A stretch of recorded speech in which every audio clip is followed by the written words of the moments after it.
here is true. Only the names have been changed to protect the innocent.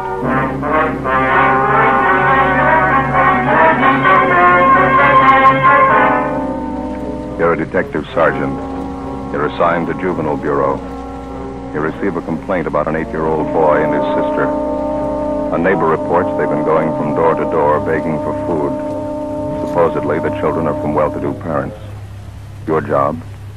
Investigate.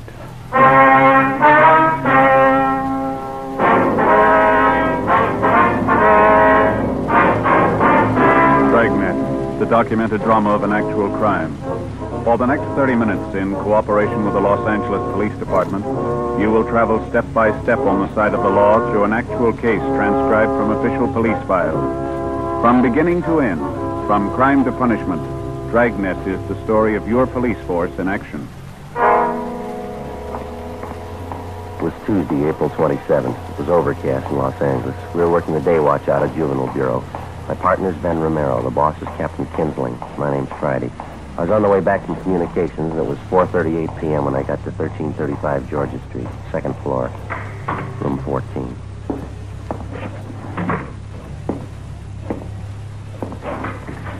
Hi, Joe. Been waiting long? I was just checking the record. No, I just got here. What's this thing all about? Well, just what I told you on the phone. 7-year-old boy and his sister covering the neighborhood begging food. You ready to go? Yeah, let me put this away first. Kid's supposed to be from a wealthy family, huh? Well, wealthy enough to live in the best part of Bel Air, yeah. Doesn't make much sense. Must be some kind of a gag, huh? No, not according to the neighbor who called in. Yeah? He says the kids are half-starved. Ben and I got in the car and drove out Sunset Boulevard to the Bel Air district. We pulled up in front of a large 2-story home near the corner of Brookline Avenue and Knightsbridge Drive. It was a white frame colonial mansion set back in the middle of well-landscaped lawns and gardens. The other homes in the neighborhood were just as large, $50,000 and up. It was the last place in the city that you'd expect to find neighborhood children begging food. 5:20 p.m. We went around to the rear entrance of the colonial mansion as we'd been instructed on the phone. We located the woman who'd called in the complaint, a Miss Jeanette Bejan. She was employed as laundress and cook by the owners of the house. She was busy fixing dinner.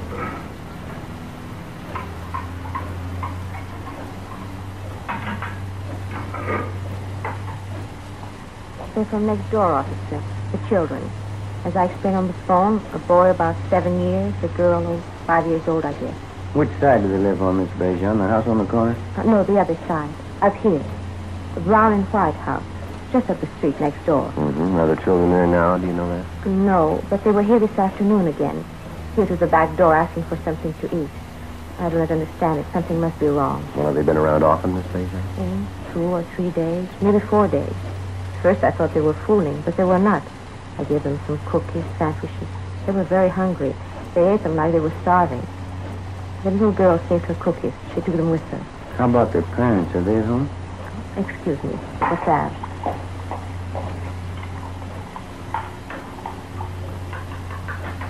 There. That's better.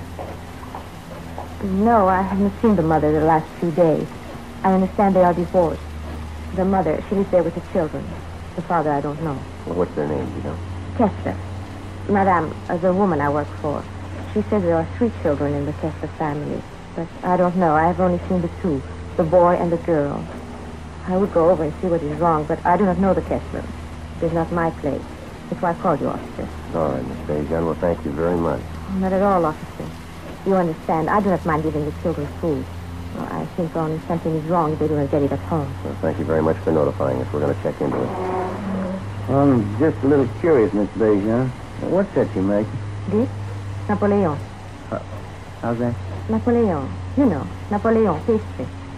Oh, yeah. Sure smells good. Well, thanks again. Certainly, officer. If there is anything I can do, you will let me know? Yes, ma'am, we will. Goodbye. Goodbye. Thank you very much.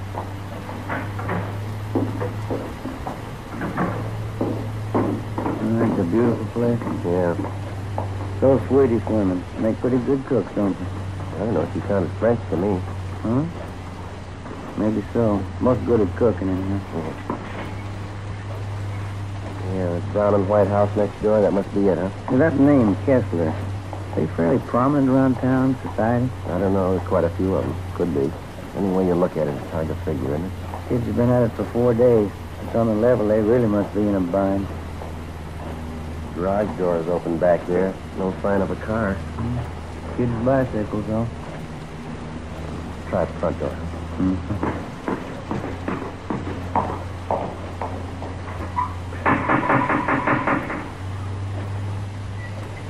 You better try it again, huh? Yeah.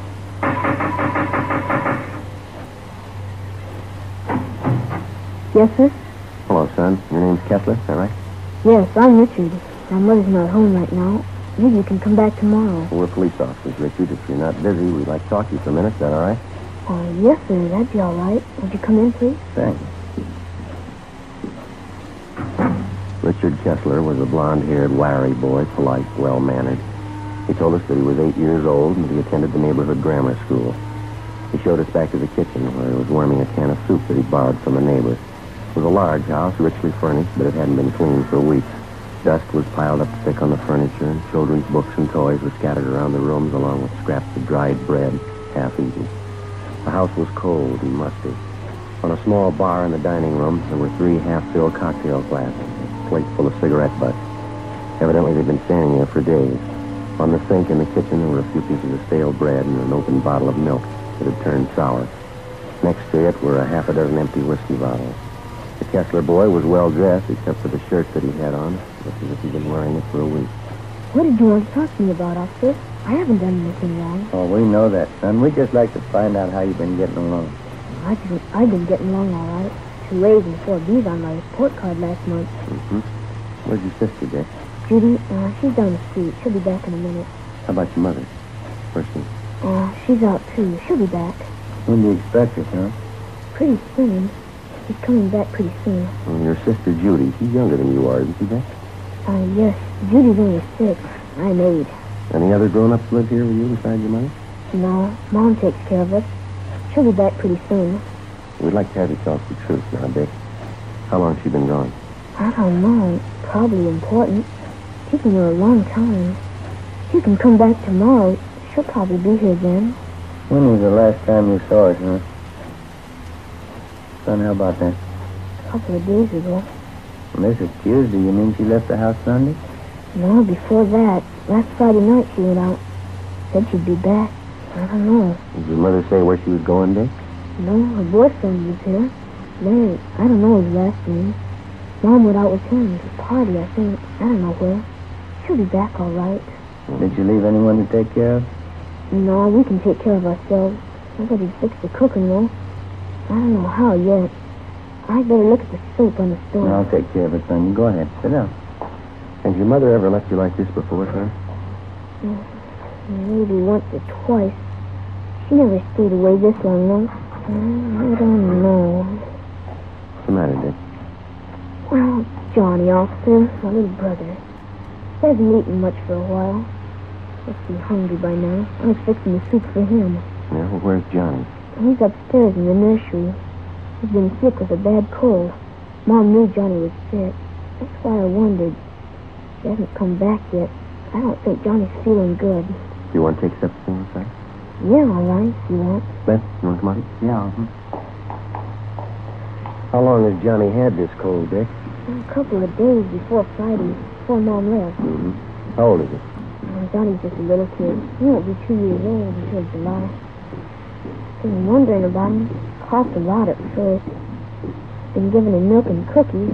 That's what Judy and I had. I don't know. Has the doctor been to see Johnny? Oh, no, I thought of calling him, and I didn't know the doctor's name. I was waiting until Mom got home. This is Johnny's room here. Mm-hmm. In the crib, officer. That's my brother Johnny. It's pretty cold in here. Yeah, let's have a look. Hey, young fella. Hi, Johnny. You hungry now? Joe, look at his eyes. Yeah, I want to get to a phone, doctor, and ambulance. Tell him to hurry. Right? Oh, what's the matter, officer? What about Johnny's eyes? You'll be all right, Dick. He's been acting awful quiet, though. Hardly moved around at all. Most of the time he's jumping up and down in his crib like anything. Has anyone at all been in here to see him since Friday? Yes, sir. My sister Judy and I. We change his diapers and give him something to eat. Okay. I sure wish Mom would get home. I'd like to talk to her. Yeah, so would I. 5:48 p.m. We put in a call to the office for a policewoman. Then we got in touch with Lieutenant Lee Jones at the crime lab, and he sent out a man to photograph the condition of the Kessler home and the children. The doctor and the ambulance arrived, and little Johnny Kessler was taken to the general hospital in critical condition. The 22-month-old boy was in a coma. Richard Kessler and his sister Judy were taken to Georgia Street Juvenile Bureau and then transferred to Juvenile Hall and placed under protective custody, Section 700 Sub B, Welfare and Institution Code. The two of them were given a bath and something to eat. Judy Kessler was interrogated separately by a policewoman. Ben and I talked to the boy, Richard. After a few minutes, he broke down and admitted that his mother had gone off and left the three children alone on at least a half a dozen occasions. He told us his parents were divorced. He rarely saw his father, but his mother had had 2 or 3 boyfriends at the house during the past year. He also told us his mother drank quite a bit. But she's never been gone this long before, Sergeant. Maybe she's out somewhere and has no way to get home. We'll find her all right, son. Don't you worry about it. Well, this boyfriend of your mother's, Dick, his first name was Larry. Is that all you can tell us?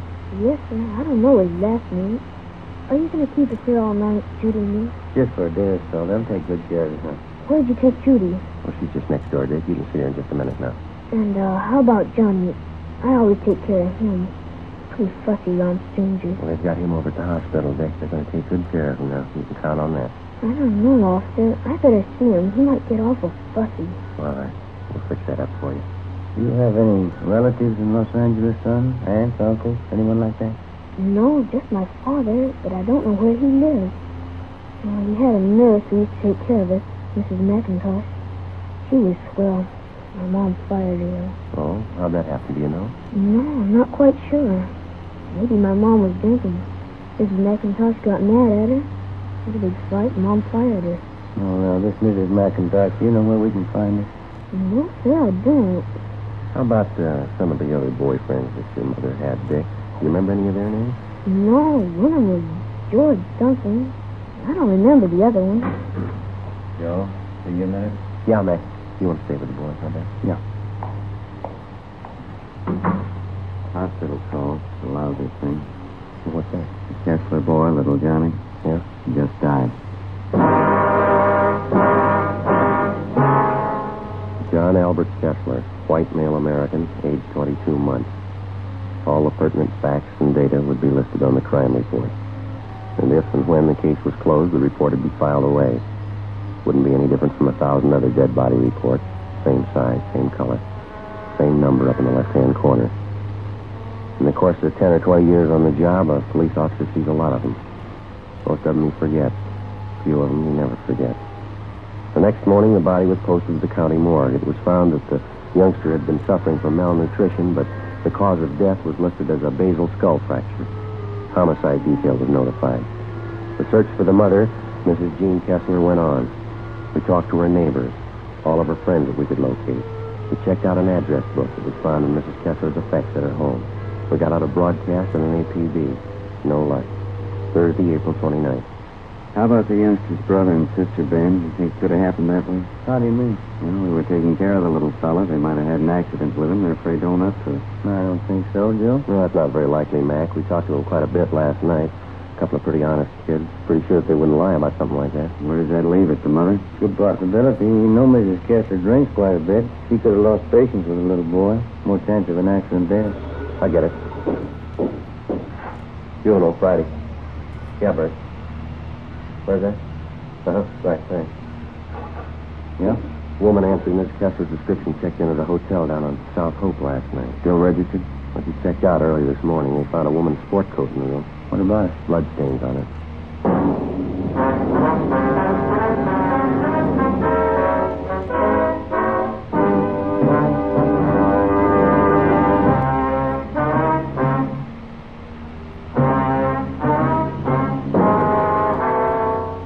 Friday, April 30th. We were still without a lead as to the whereabouts of the missing mother, Mrs. Jean Kessler. The blood-stained coat, which had been found in the South Hope Street Hotel, was shown to Mrs. Kessler's friends and to her children, Richard and Judy. They identified it as belonging to the missing woman. Routine investigation of the hotel room failed to uncover any further leads. We got out a supplementary APB, and then we started rechecking with the Kessler woman's friends and acquaintances. Nothing. We rechecked a dozen taverns and cocktail lounges that she'd been known to frequent. No sign of her, no sign of her boyfriend. In rechecking her personal effects, we found a canceled check payable to their former nurse, Mrs. McIntosh. The endorsement carried her address. We checked it out. She'd moved. We traced it to the forwarding address. There we were told that she had a new job as a nursemaid with a wealthy family living in the Los Feliz district. We called there and talked to Mrs. McIntosh, and she told us that she was just leaving the house with the 3 children for an outing at the park and the zoo. We made arrangements to meet with her out there, 1:30 p.m. Ben and I located her at the head of the path leading through the main part of the Griffith Park Zoo. I read about it in the paper, Sergeant, about Johnny. I didn't know you wanted to talk to me. I would have called in if I did. We're still trying to locate the mother, Mrs. McIntosh. Can you help us out there, though? No, I don't know if you asked at those places she used to go to all the time, where she used to drink. Yes, ma'am, we have. They couldn't help her. Did you know any of Miss Kessler's boyfriends, the ones that had come to the house? Yes, I knew all of them. Donald, don't you wander off now.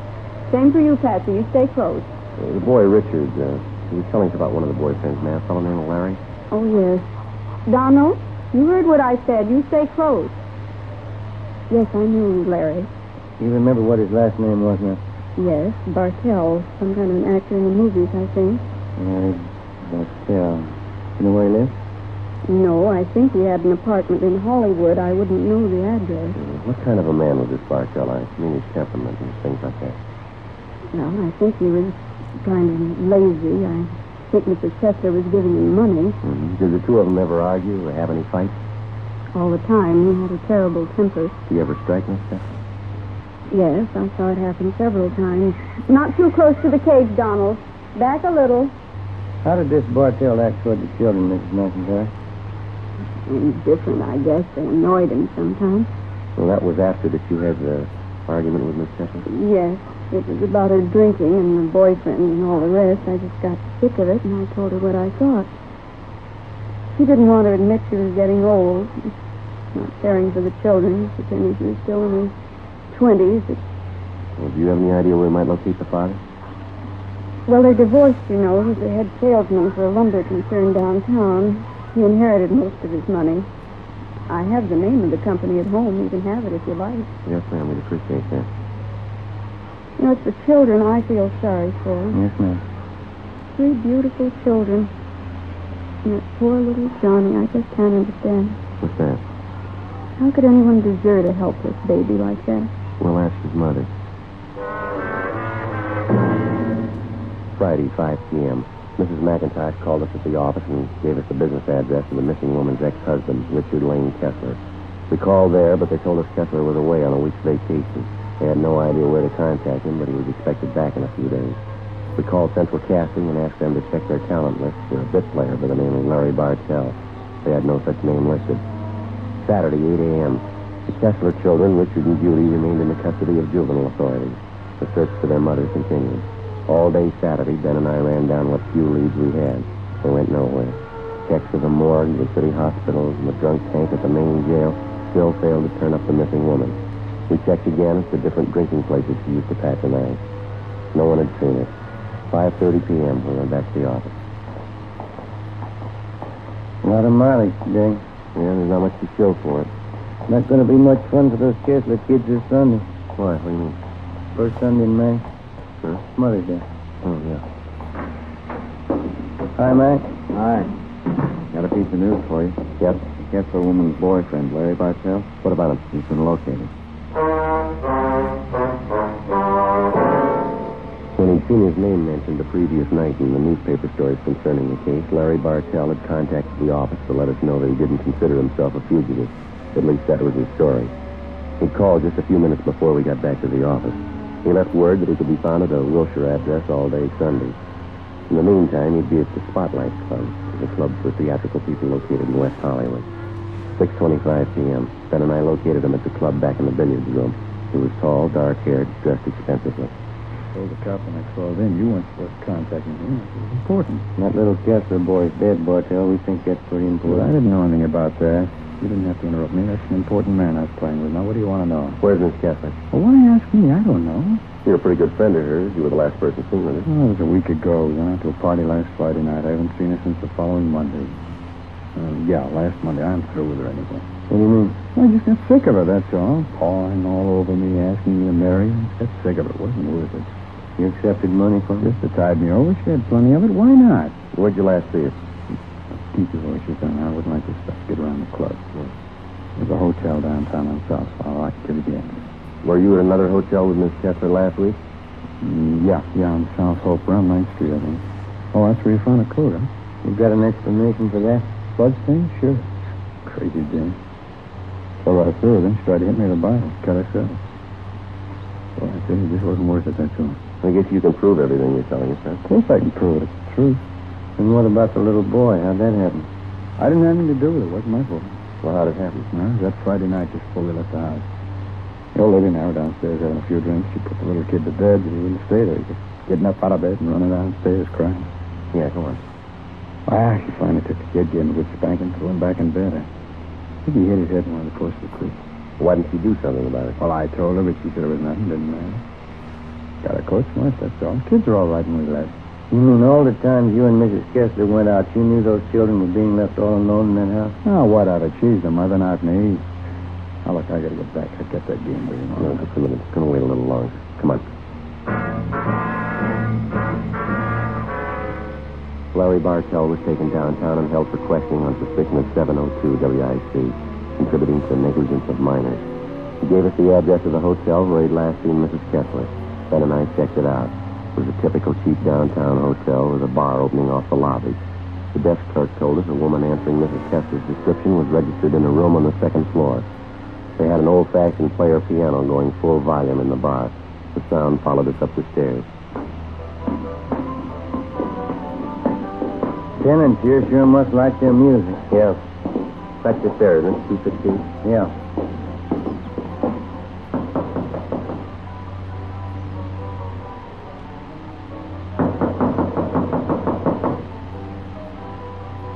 We better try it. Yeah. Let's have a look. Who's there? Who is it? You, Mrs. Jean Kessler? What is it? Who are you? Police officers would like to talk to you. I haven't done anything. What do you want with me? I want to talk to you about your children, Miss Kessler. But I didn't do anything. Johnny was sick, that's all. I didn't do anything. That's not what Bartell says. Larry, have you seen him? Is he coming back to me? You better get up, lady. Get your coat. I gotta have Larry back. He's everything to me.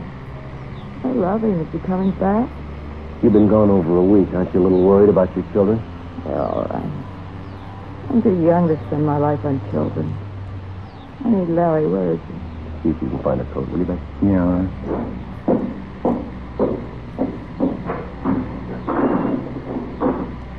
I've been drinking off sick. I felt terrible. Yeah. I need Larry so bad. He's young like me. I love him. I gave him all my love. Gave him every bit of it. Yeah, you gave him too much. What? You didn't have any left for your kids.